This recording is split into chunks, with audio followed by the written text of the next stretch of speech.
Tinanggal na ang pansamantalang pagbabawal sa generative AI chatbox na Grok, kaya't magagamit muli ito sa bansa. Yan ang ulat ni Rod Lagusad.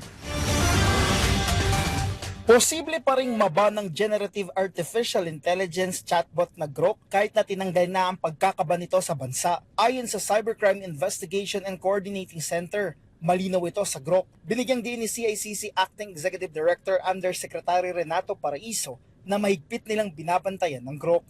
Non-compliance with their commitment to safeguard our citizenry from the ills of pornography and child pornography. Sabi ko nga, even if we have a green lane for those contents to be taken down, hindi pa rin sila, it does not absolve them, hindi nila malulusutan yung unang kasalanan or unang pagkakamali nila na create pa rin at na-upload pa rin yung mga contents na to in their platforms.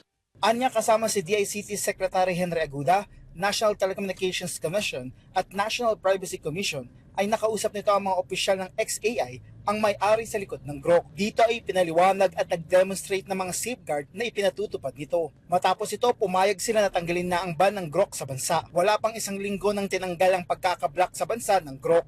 And hopefully, CICC and DICT would still come recommend policies and guidance regarding the use of this technology.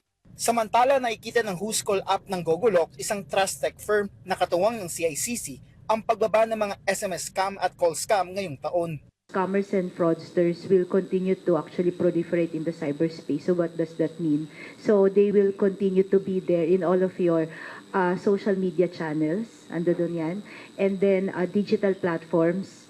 And then we are also seeing the proliferation, ito sir, yung but I'm pretty sure nakatimbre na to sa CICC, the deepfake as a service.